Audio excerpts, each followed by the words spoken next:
Marina Granda. My topic is how to obtain a nasopharyngeal swab sample, nasopharyngeal test. Correct collection of the patient sample is essential to obtain reliable result is diagnostic test. Once the sample is taken, take it to the microbiology laboratory. Have some as possible material. Protective equipment following the order of placement. Waterproof disposable gown, mask. Protective glasses, tight glove that cover. The cuff of the gown contain medium. Transfer tube and flexible nylon swab with Crecron swab.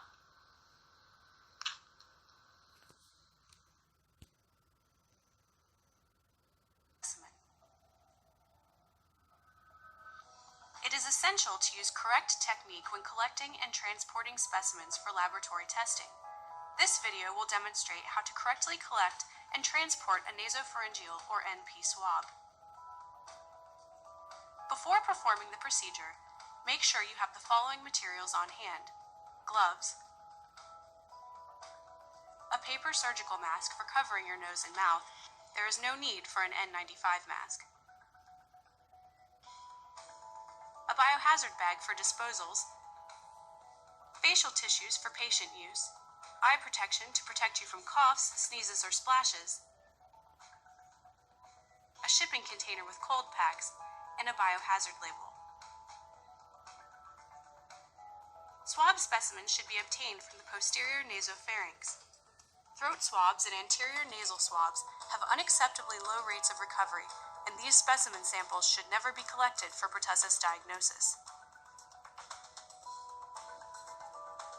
Ideally, you should collect 2 NP swabs, one to be used for culture and one to be used for PCR. One swab for culture and PCR is also acceptable. The NP swab tips may be composed of polyester, such as Dacron or rayon, or they may be nylon flocked. The swab shaft should be aluminum or flexible plastic. Cotton-tipped or calcium alginate swabs are not acceptable, as residues present in these materials may inhibit PCR assays. When collecting NP swabs, you'll also need a tube containing semi-solid Reagan-Low transport auger. Once you have the necessary supplies on hand, you can collect the specimen following these steps. First, put on your mask and eye protection. Following hand washing, put on your gloves.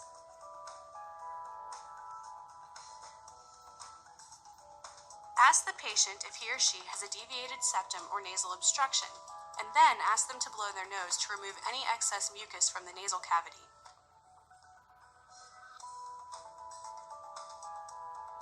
Gently insert the swab straight back into a nostril, aiming posteriorly along the floor of the nasal cavity until reaching the posterior wall of the nasopharynx, being careful not to insert it upwards. The distance from the nose to the ear gives an estimate of the distance the swab should be inserted. Do not force the swab. If an obstruction is encountered, try the other nostril.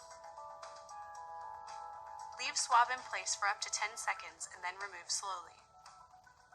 After collection, place one NP swab in a Reagan-Low transport tube for culture and the other NP swab in an empty tube for PCR.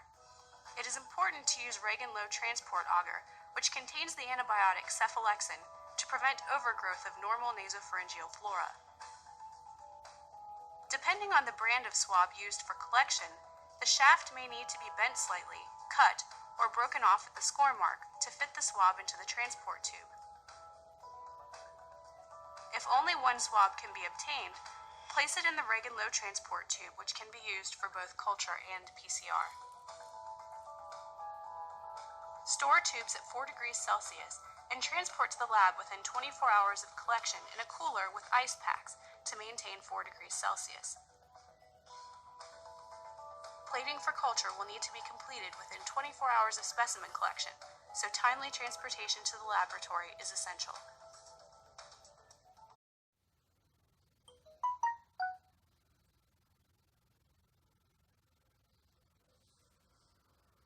Guilty and kid hunting. Number 1. Open the container of the UTM kit, take out the medium tube and the package containing the sterile swab. Number 2. Remove the sterile swab from the packing, avoid the risk of contamination. Ensure that the tip of the swab only comes into contact in the nasopharyngeal smear area.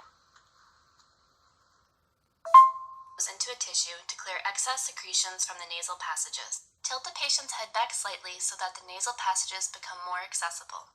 Instruct the patient to close her eyes to lessen the mild discomfort of the procedure. Gently insert the swab along the nasal septum just above the floor of the nasal passage to the nasopharynx until resistance is felt. Rotate the swab gently against the nasopharyngeal mucosa for 10 to 15 seconds. Gently remove the swab and place it into its container.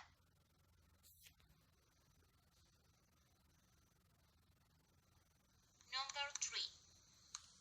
Put the patient in the staying neck position, holding the neck of the neck. Handling insert in the throat, the base of the nasal cavity, parallel to the floor of the fossa, until it touches the posterior wall of the nasopharynx. Number 4.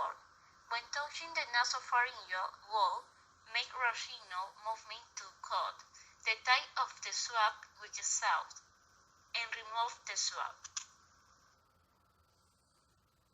Critical structures in the nose. So prior to proceeding with the procedure, we want to measure the depth at which the swab would be advanced. This is approximated by measuring from the ear canal to the nostril opening. This is about 9 to 10 centimeters.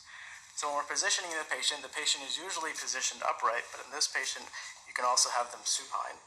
You want the head tilted about 10 degrees, 15 degrees. The mask is gently brought downward to expose the nose, but to cover the mouth. The swab is inserted and placed parallel to the nasal floor and advanced posteriorly to the nasopharynx. The swab is rotated once and removed and sent into culture medium. It's important to not advance the swab superiorly towards the eye where the critical nasal structures are, and to go parallel to the nasal floor to the nasopharynx, which approximates a trajectory towards the ear.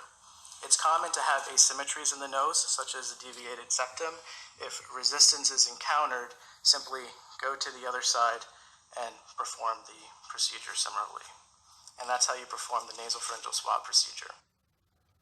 Continue a step obtaining a nasopharyngeal swab sample. Number 5. After taking the sample, unscrew and remove the cap from the transport tube, taking care not to spill the transport medium liquid. Number 6. Insert the swab into the transport tube until the break point is at the same level as the tube opening. Dental medical procedure isolation or laser mask, eye protection, and gloves should be worn at all times when collecting a respiratory specimen. Check for nasal obstructions. Open swab package. Gently insert the swab into the nostril. Keep the swab near the septum floor of the nose while gently pushing the swab into the post-nasopharynx. As a visual reference, the swab should be inserted about half the distance from the opening of the patient's nostril and the ear. Rotate the swab several times. Gently remove the swab and perform the test according to the manufacturer's instructions. If the specimen testing is not performed at the point of care, refer to the manufacturer's instructions for transport and storage recommendations. Follow the standard operating procedures of transport. Conclusion. The most important thing to avoid false negative is to take a correct sample. Nasopharyngeal side requires inserting the swab all the way down a rotary wall. And we're going to demonstrate a nasopharyngeal swab for you today. And what I'm going to do is, I'm actually going to put this over here. So for a nasopharyngeal swab, you're going to feel my hands back here in the back of your head. If you lay your head back, you can blow out through your nose. What we're going to do is we're going to insert the swab inside of the nostril, and then we're going to point it a little bit medially and posteriorly, okay? You can exhale through your nose if you'd like, if that'll make you feel better, okay? Keep on breathing, keep on breathing. You're doing a great job. You're doing great. We're almost done. You're doing great. Okay. And that's it, and we're done. Thank you so much. What's that experience like? It looks like your eyes are a little bit watering. It's uncomfortable. Just don't move and breathe if you have to have it done. So it basically makes your eyes water. And is it painful at all?